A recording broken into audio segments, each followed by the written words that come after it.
오늘 우리가 읽은 말씀은 누가복음으로 누가가 기록한 이야기입니다. 우리말로는 복음이라, 누가복음이라 이렇게 되어져 있지만 대부분의 영어 성경은 이제 누가를 영미식으로 발음하면 루크가 되죠. 그래서 이름인 루크만 표기하고 있는 역본들이 있는가 하면 어떤 영미 버전의 번역본은 According to the Luke 이렇게 제목을 정하고 있습니다.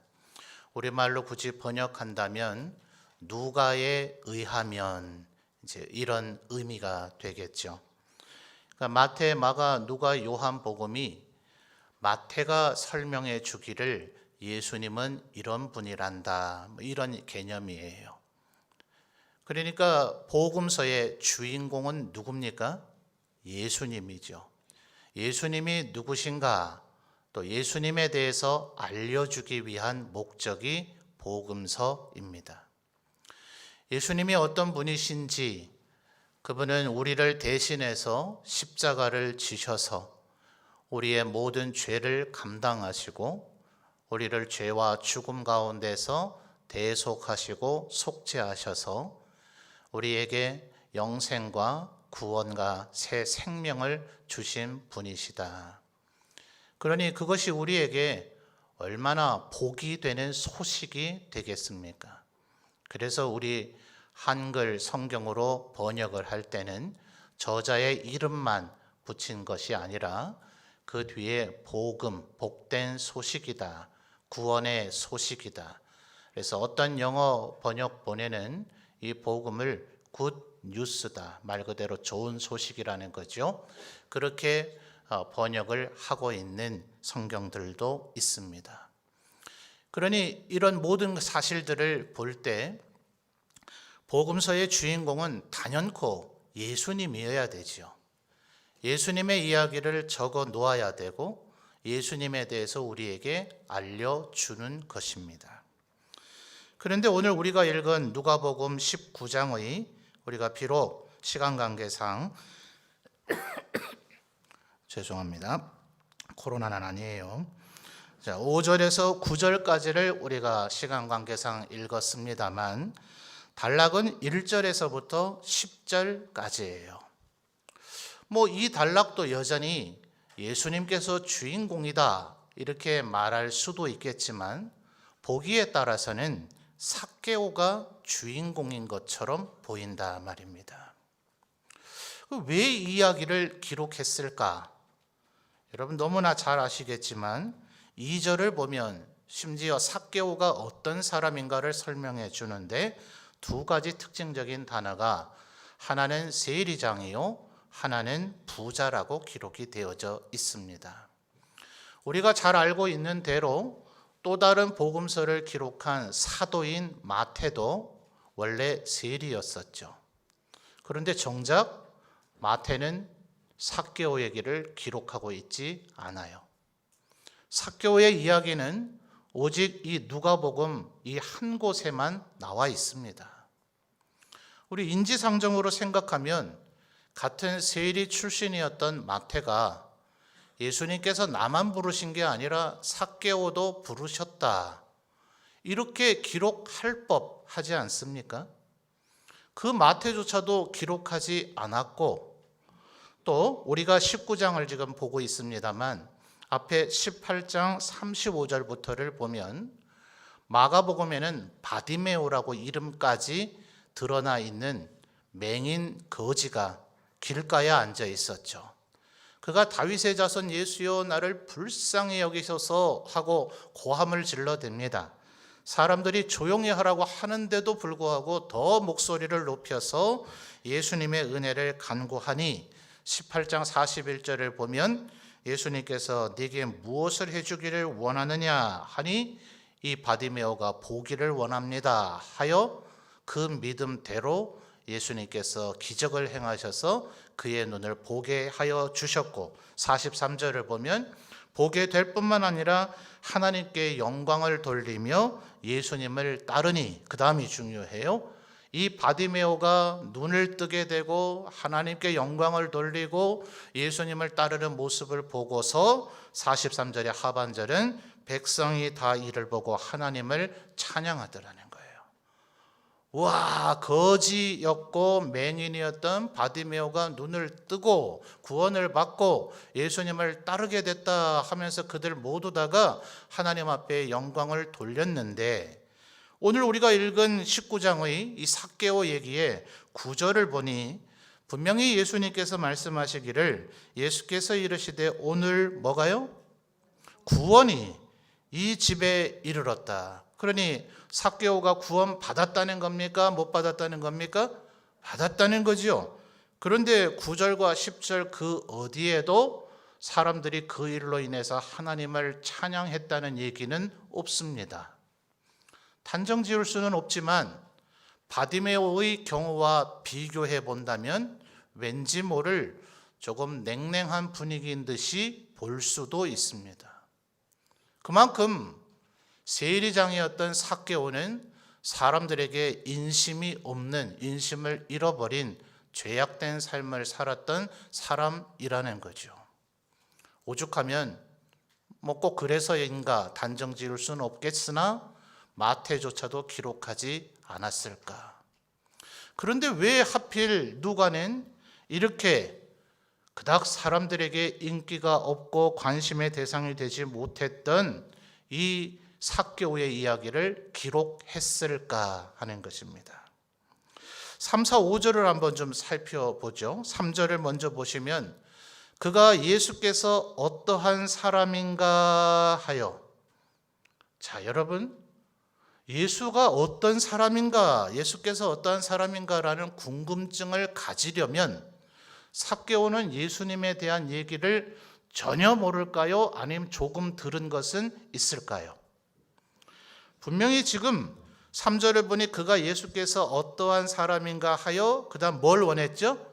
보고자 했다는 얘기는 한 번도 본 적은 없다는 것을 시사해 주고 있죠. 그러나 예수님에 대해서 전혀 몰랐다면, 그 어떤 지식도 없다면 삭개오는 예수님을 보고자 하는 열망을 가질 수조차 없었을 것입니다. 그러니 평가하건대 조금 부정확한 지식 혹은 불완전한 믿음 혹은 부족한 신앙과 지식이었는지는 모르지만 삭개오는 분명히 예수님에 대한 이야기를 듣고 있었고, 예수님에 대한 이야기가 뭐라고요? 마태가 기록하고 마가가, 누가가, 요한이 기록한 예수님에 대한 이야기가 뭐라고요? 그 자체가 복음이라고요. 부정확했는지는 모르지만 어쩌면 우리들도 그가 예수께서 어떠한 사람인가 하여 라고 하는 것처럼 여러분 성육신하신 예수님을 배운 적이 있습니까? 없죠. 어떤 면에서는 우리도 삭개오처럼 목회자들을 통해서 혹은 성경을 내가 읽음으로 예수님에 대한 이야기를 들었으나 육신의 눈으로 예수님을 본 적은 없는 사람일 수 있습니다. 그러니 지금 삭개오가 3절에 그가 예수께서 어떤 사람인가 하여 무엇을 열망하고 있다고요? 보고자 했다. 그런데 그에게는 많은 장애물이 있죠. 첫째 장애물은 뭡니까? 3절 하반절에 키가 작고, 두 번째요, 사람이 많아서 예수님을 도무지 볼 수가 없었습니다. 4절을 보니 예수님께서 지나가 버리시면 그의 뒷모습밖에 보지 못할 터이니 앞으로 달려가야 되는데, 상식적으로 키가 작은 사람과 키 큰 사람이 달리기를 하면 똑같은 체력과 똑같은 근육을 갖고 있다면 누가 빠르겠습니까? 키 큰 사람이 빠른 것이 상식적이죠. 키 큰 사람이 한 발짝을 뛸 동안 키 작은 사람은 두 발짝을 뛰어야 될지도 모르잖아요. 그러니 키 작은 이 삭개오가 예수님의 뒷모습을 보는 것이 아니라 그의 얼굴을 보기 위해서 앞으로 달려갔다면, 하필이면 삭개오가 예수님을 보고자 접근했던 그 장소만 3절 하반절에 얘기하는 대로 사람이 많지는 않았을 거 아니에요. 앞으로 달려가고자 하는 그 길 선상에도 사람들이 많아서 앞으로 달려가는 것도 쉽지는 않았을 것입니다. 또 이어지는 4절에 보니 앞으로 달려가서조차도 여전히 사람이 많았길래 예수님의 얼굴을 보기가 어려웠는지라 그는 급기야 돌 무화과 나무로 올라가게 됩니다. 여러분, 우리 흔히 하는 말로 막노동을 주로 하시는 분들을 가리켜서 사회학적인 용어로 블루 칼라라고 얘기하죠. 흔히 사무직이라 대표하는 사람을 화이트 칼라라 그래요. 실제로 옷 칼라의 색깔이 그렇기도 하지만 블루 칼라라고 하는 말은 그들이 즐겨 입었던 거의 천막을 만들 수도 있는 질긴 옷감인 청바지, 블루진에서 블루 칼라라는 단어가 유래가 되었습니다. 왜 그래요? 가난한 사람들은 옷을 여러 벌 살 돈의 여력도 없죠. 옷이 좋으냐, 간편하냐, 패션이 멋있느냐 이런 거 다 필요 없고 한번 구입하면 어찌하든지 오래 입을 수 있는 질긴 것, 그것이 그들에겐 필요했죠. 지금은 다양한 형태로 그것이 변형이 되어져서 패션 아이템으로도 사용될 수 있지만 출발선상의 청바지는 오직 질긴 것이 가장 두드러진 특징이었습니다. 부자들은 그런 거 안 입죠. 불편하니까요. 질기고 오래 입을 수 있을지는 모르지만 실제로는 그것은 아주 부유하고 아주 멋을 내는 사람에게는 그다지 선호될 옷감은 아니었습니다. 입은 듯 안 입은 듯 하늘하늘한 주로 어떤 옷을 입을까요? 비단유로 된 옷들을 선호했겠죠. 그런 옷은 4절에서 얘기하는 돌무화과 나무를 올라가게 하는데 좋을까요? 안 좋을까요? 자칫 올라갔다가는 찢어지기가 십상이죠. 고가품의 옷을 상하게 하지 않게 하려면 돌무화과 나무 같은 데는 안 올라가야 됩니다. 말하자면 키가 작고 사람이 많고 앞으로 달려가고 돌무화과 나무에 올라가는 무려 4가지 정도나 삭개오의 마음속에 비록 예수님을 보고자 하는 마음이 있기는 했을지라도 예수님을 보기 어려운 장애물들이 그에게는 참 많이 있었습니다. 삭개오 얘기는 안타깝게도 29장 1절에서 10절까지만 성경에 오직 유일하게 나오기 때문에 다른 데서 정보를 얻을 수 없어서 단정 지을 수는 없지만 성경이 우리에게 주고 있는 정보는 삭개오는 지금 중병에 걸려 있는 상태는 분명히 아닙니다. 삭개오의 가족 가운데도 예수님 제발 고쳐주세요 라고 예수님에게 간절히 간청해야 될 정도의 환자가 있다는 얘기도 성경 어디에는 없습니다. 그가 먹고 살기 너무나 궁핍하고 어려워서 예수님의 도움이 필요한 상태도 아닙니다. 2절 하반절에 그는 어떤 사람이라 했다고요? 부자라고요. 아니할 말로 예수님 좀 안 만나면 어때요? 몸에 질병이 있는 것도 아니고 가족 가운데 질병이 있는 것도 아니고 평세리도 아니요 세리장쯤이 되면 헤롯 왕궁에서도 거둬들인 세금에 의해서 뭔가 공유해야 될 일이 있을 것이고 빌라도의 총독도 이 세리들이 거둬들인 세금에 의해서 자기들이 뭔가 필요가 있을 터이니 이 세리장이라고 하는 삭개오는 헤롯 왕실이나 빌라도 총독, 로마 군인들과도 밀접한 관계를 유지한 그들에게는 꼭 필요한 사람 중에 하나이니 인생 살아가는데 어렵고 환난 같은 게 있을 게 뭐 있어요. 아무 부족함이 없는 그가 어떻게 됐는지는 모르지만 3절에 예수님에 대한 얘기가 그에게 들려졌을 때, 그에게 복음이 들어가 있었을 때 그 복음이 그로 하여금 아무런 어려움이 없는데도 불구하고 예수님의 얼굴을 바라보는데 수많은 장애물들이 있는데도 불구하고 3절에만 보고자 하는 말이 나오는 것이 아니라 4절에도 앞으로 달려가서 무엇을 위해서요? 보기 위하여 이 모든 노력을, 이 모든 장애물들을 불가하고서라도 그가 예수 그리스도를 보고자 할 때에 5절 예수께서 그곳에 이르사 그 다음 뭐예요? 쳐다보시고. 삭개오가 이토록 예수님을 간절히 보기를 원할 때 예수님과 현대적으로 표현하면 아이 컨택이 된 거지요.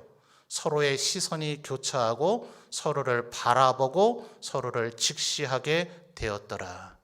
그것이 그로 하여금 9절에 말하는 예수께서 말씀하시기를 오늘 구원이 이 집에 이르렀다. 그로 하여금 구원의 자리에 이르게 하더라 하는 것입니다. 이게 바로 누가가 굳이 삭개오의 이야기를 기록하고 있는 이유이죠. 누가 봐도 예수 믿고 구원받을 것 같아 보이지 않는 사람, 여리고의 세리장. 여러분, 세리들이 왜 미움을 받았냐 하면 오늘날의 세무 공무원들과는 현저하게 다릅니다. 고대의 사람들에게서는 왕들은 늘 그런 생각을 하죠. 이 영토 안에 있는 모든 국민들이나 그들이 가지고 있는 모든 재물들이 궁극적으로는 내 것이다. 고대의 소위 왕의 제도가 출현해서 근대에 와서 프랑스 혁명 이후에 모든 왕정제들이 폐지되기까지 그 사상은 계속해서 면면이 이어져 왔습니다. 오죽하면 기독교권인 유럽 안에서도 왕권 신수설이라, 나로 하여금 왕이 되게 하신 것은 하나님께서 내게 권세를 주셨다. 짐이 곧 프랑스다. 루이 15세가 했던 유명한 말 아닙니까? 내가 곧 프랑스고 내가 모든 것을 소유하고 내가 만기를 침람한다. 이것이 왕들의 주장이었잖아요. 그러니 백성을 살려두기도 해야 되겠고 백성들이 폭동을 일으키면 안 될 터이니 그 적정선에서, 안타깝지만 왕들은 말하기를 백성들은 굶어 죽지 않을 정도의 먹을 것만 주고 다 뺏어도 된다. 그리고 그들에게 알량한 희망만 남겨두면 내일은 이 형편이 나아지겠지 하는 형편, 그 희망 속에서 오늘의 모든 불평등과 부조리를 참고 살아가게 된다. 그것이 백성을 다스리는 통치법이다. 실상은 안 좋은 방법이에요. 그러나 적지 않은 왕들, 적지 않은 왕실이 이와 같은 사고를 가지고 백성들을 다스리던 시대입니다. 로마는 오죽했을까요? 자기들의 나라도 아닙니다. 전 세계를 정복하면서 만들어 나간 제국입니다. 그렇기 때문에 이탈리아 반도 안에 있는 라틴 민족의 정통 로마인들, 그리고 로마에게 돈을 많이 내놓거나 아니면 군인으로서 정복 확장 사업에 헌신하고 충성을 다한 이들에게 로마 시민권을 준 이들 외에, 오늘날이야 다 평등한 세상을 살고 있지만 로마 제국시대 때는 로마 시민 1등 국민, 그 외에 2등, 3등, 4등 국민이 있는데 그들이야 죽든 말든 그들의 것을 얼마나 빼앗든 말든 로마 제국만 건실하게 유지가 될 수 있다면, 로마 제국의 황실과 지배층만 자기들이 원하는 것을 다 이룰 수 있다면, 오늘날이야 세금을 어떻게 거두겠어요? 흉년이 들거나 경기가 안 좋으면 세금을 경감해 주고 백성들의 사정을 보며 우리들의 대표자들이 국회에서 세금을 어떻게 거둬야 되겠다를 논의하겠지만 백성들의 편의를 먼저 보고 세금이 책정되고 국가 예산이 확정이 되겠죠. 그러나 고대는 어때요? 왕실이 뭐가 필요한가로부터 세금이 책정됩니다. 백성들은 죽든지 말든지. 그래서 중세 때 소위 오늘날의 국회라고 하는 것들이 생겨지게 되는 제일 출발점은 백성들의 대표자가 동의하지 않는 세금은 거둘 수 없다. 이것이 국회가 만들어지는 출발점입니다. 그 이전에는 마음대로 거뒀어요. 더더군다나 이 로마 제국의 세리들은 그 지역의 할당된 세리장들에게 로마 제국으로부터 명령이 떨어집니다. 너희 지역 안에서 얼마의 세금을 거둬내라. 그러면 세리장들은 자기 밑에 있는 세리들에게 또 맡은 지역에 따라 할당을 해주지요. 얼마의 세금을 걷어서 나에게 가져오라, 로마로 보낼 수 있도록. 세리들은 어떻게 합니까? 걷어야 될 세금에다가 자기들의 월급을 가산을 해서 그 세금을 걷어들여서 로마로 보내야 될 상납금이라 표현하면 이해가 쉽겠죠? 위로 보낼 상납금은 보내고 나머지는 자기의 월급을 삼습니다. 오늘날 세무공무원 하셔서 월 받는 월급으로 부자가 되실 수 있겠어요? 받으신 월급으로 부지런히 재테크를 하신다면 모를까요? 그러니 2절 말씀을 보세요. 세리장인데 부자가 된 이유가 바로 여기 있는 거예요. 로마로 보낼 세금만 하더라도 백성들이 지금 고혈을 쥐어짠 듯이 궁핍하고 어렵게 살아갈 터인데 세리들이 자기들의 월급을 많이 확보하기 위해서 과도한 세금을 걷어내니, 그래서 8절 하반절에 삭개오가 스스로 뭐라고 선언합니까? 만일 누구의 것을 속여 빼앗은 것이 있다면이 아니라 형성된 재산 거의 대부분이 아마도 뺏은 것이라고 보는 것이 타당하겠죠. 그러니 소유의 절반은 가난한 자들에게 나눠주고 나머지 소유의 절반이 아마 뺏은 것의 4배로 되갚는 일에 쓰다 보면 삭개오는 모든 재산을 다 써야만 했을 거예요. 이런 정도의 죄인이니 아무도 이 사람에 대해서 환영하는 분위기도 없고 이 사람이 구원받게 되기를 원하지 않을 거예요. 그런데 복음이 아까 3절에 뭐라고요? 그가 예수께서 어떤 사람인가 하는 이미 그에게 전해졌던 그 복음이, 들려졌던 예수 그리스도에 대한 소식이 그로 하여금 예수님을 만나고자 하는, 예수님을 알고자 하는 수많은 장애와 수많은 어려움 속에서도 불구하고 예수님을 만나고자 하는 열망 속으로 그를 몰아넣더라는 거예요. 이게 뭡니까? 이게 바로 복음이요, 이것이 복음의 능력입니다. 예수님이 어떤 분인가 하는 것을 보여주는 복음서는 예수님만을 설명하는 것이 아니라 예수님을 만난 사람들이 어떻게 변화됐는가, 예수님의 말씀을 들은 사람들이 어떻게 변화됐는가, 예수님의 사랑을 받은 사람들이 어떻게 변화됐는가, 예수님께 치유를 받은 사람들이 어떻게 변화됐는가, 그 변화되어짐이 바로 복음 자체요, 그것이 복음의 능력이요, 그것이 예수 그리스도가 어떤 분인지를 설명해 주는 또 다른 중요한 요소가 되기 때문에 누가는 삭개오의 얘기를 꼭 기록해야만 했을 거예요. 여러분 19장 1절 다시 보십시오. 예수님이 지금 어디에 도착하셨죠? 예수께서 여리고로 지나가시고 11절부터는 열 문화에 대한 비유를 얘기하시고 28절로 넘어가 보시면 예수께서 이 말씀을 하시고 예루살렘을 향하여 앞서서 가셔서 소위 그 나귀 새끼를 타고 예루살렘에 입성하십니다. 우리가 흔히 봄의 부활주일을 기념하면서 한 주일 전 종려주일로 바로 시작되어지는 그날입니다. 이날 예루살렘에 입성하시고 그 다음날 성전을 정화하시고 당신이 무슨 자격 무슨 권리로 성전을 뒤집어 엎으셨느냐 질문하고 혼란하는 이들과 논쟁하시고, 그리고 나서 결국 예수께서 기도하시다가 대제사장에게 붙잡혀서 십자가에 달려 돌아가십니다. 예루살렘에 입성하시고 난 이후에 왜 만난 사람이 없겠습니까마는 복음서의 저자들은 예루살렘의 나귀 새끼를 타고 입성하신 이후에 예수님을 믿고 영접한 사람의 얘기들은 적지 않습니다. 그때는 예수님의 얘기가 더욱더 초점이 될 수밖에 없기 때문에.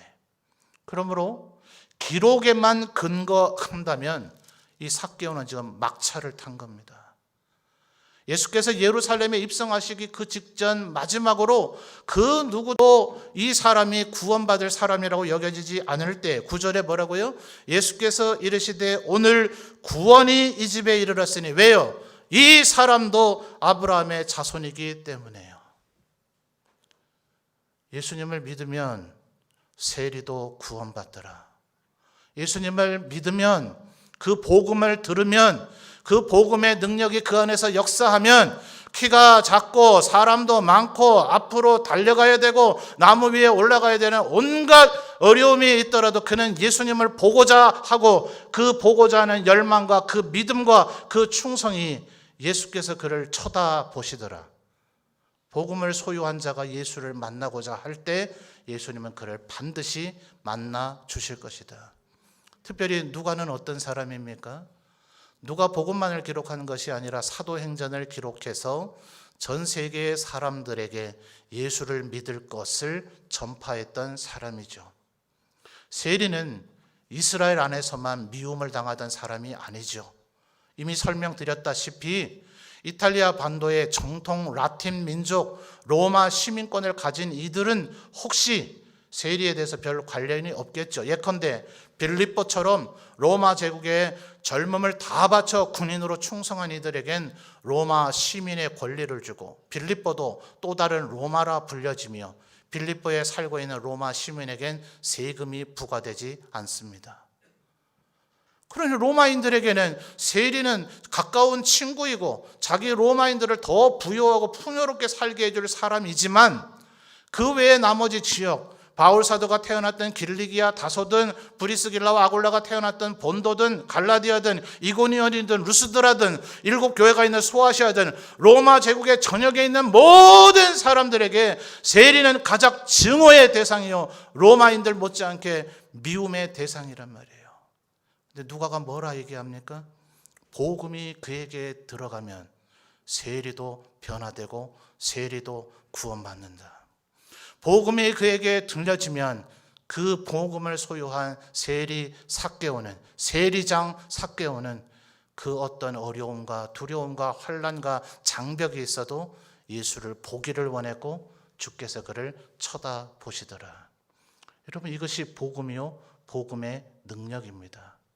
누가는 이 복음서를 읽는 우리 모두가 이 변화를 일으키며 이 변화를 누리며 이 변화 속에서 살아가라고 삭개오 얘기를 기록한 줄 믿습니다. 여러분, 8절 말씀을 보십시오. 예수께서 삭개오에게 명령했나요? 삭개오야, 네가 나를 따르고자 한다면 너의 전 재산을 다 정리하는 것이 좋을 것 같다라고 했습니까? 아니죠. 그런데 18장을 잠깐 거슬러 가서 보시죠. 18장 18절부터를 보면 삭개오와 너무나 대조되는 사람의 얘기가 나옵니다. 그 유명한 사람, 주께 와서 물었죠. 내가 어떻게 하면 영생을 얻겠습니까? 주께서 대답하시기를 20절에 네가 계명을 알 거 아니냐. 간음하지 말고, 살인하지 말고, 도둑질하지 말고, 거짓 증언하지 말고, 네 부모를 공경하라. 10계명의 말씀들이죠. 이거 다 지키십니까? 이 자리에 있는 우리들도 이것을 다 지키기란 쉽지 않지 않습니까? 예수께서 말씀하신 대로 마음에 음욕을 품었으면 간음했다, 마음속에 누군가를 미워하고 증오했으면 이미 살인했다라는 산상보금적 해석이 아니라 하더라도 우리는 아마 간음과 살인하지는 않았을지 모르나 혹시 바늘도둑처럼 작은 것을 탐하고 남의 것을 가로챈 적은 없습니까? 혹시 거짓말하고 거짓 증언한 적은 없습니까?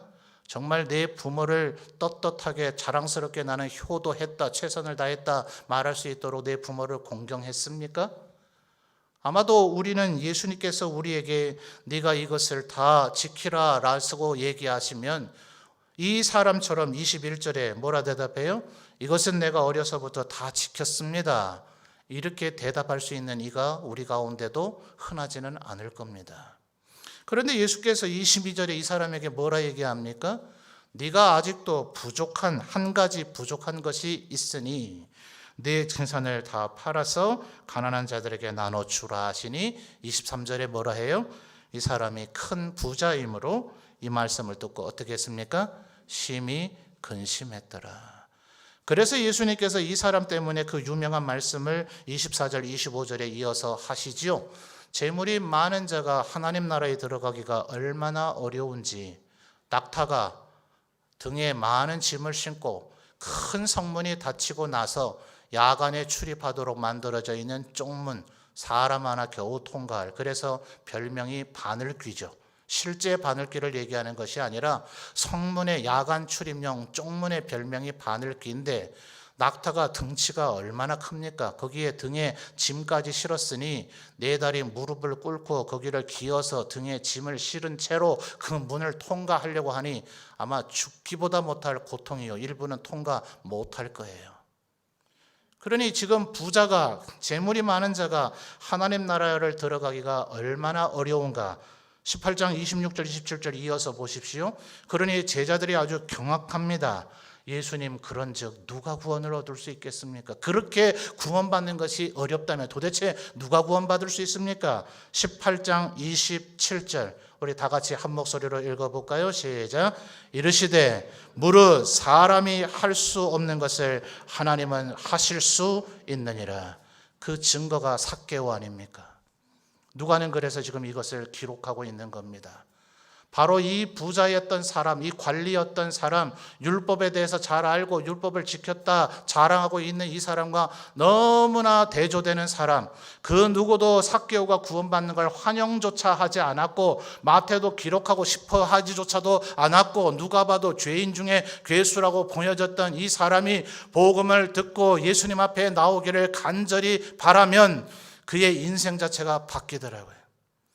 예수께서 그에게 명령하지 않으셨는데도 불구하고 다른 이는 그것 때문에 심히 근심해서 오직 그 이유 때문에 다른 율법을 순종하고 있으면서도 구원받는 자리에 나오지를 못했는데 삭개오는 진정한 복음이 그에게 들어가자 가장 어떤 인간이라도 순종하기 어려운 그 부분이 변화돼서 내 재산을 다 팔아 가난한 자들에게 나눠주고 남의 것을 빼앗았다면 4배나 갚겠습니다 하는 자기 선언과 헌신과 고백이 나타나더라 하는 것입니다. 이게 복음이죠. 이게 예수님의 능력입니다. 이것이 바로 예수님의 모습입니다. 그래서 누가는 삭개오 이야기를 우리에게 기록해서 들려주고 있는 것입니다. 사랑하는 성도 여러분, 우리는 이미 복음을 들은 자들인 줄 믿습니다. 이 변화가 여러분에게 있으시기를 바랍니다. 예수님을 만나기를 소원하여 예수께서 우리를 쳐다보시는 은혜가 여러분에게 있기를 바랍니다. 여러분의 마음에 복음이 역사하여서 그 누구도 안 된다 하고 누가 큰 것으로 구원을 얻을 수 있겠습니까? 사람은 할 수 없으나 하나님이 하시는 그 일을 통해서 우리의 삶과 생각과 말과 행동이 변화되어져서 이제 누가 육신으로 이으신 예수님을 지금 이 시대에 볼 수가 있습니까? 예수님을 따르며 예수님의 복음을 들으며 예수님의 복음 때문에 변화된 바로 여러분을 통해서 이 세상이 예수님을 발견하고 예수님의 복음의 능력을 발견하고 우리 성도들이 변화된 여러분을 통해서 복음에 사로잡힌 자가 어떻게 변화되어지는지를 삭개오처럼 확인되어지는 역사가 우리 교회에 넘치도록 일어나기를 주님의 이름으로 축원합니다.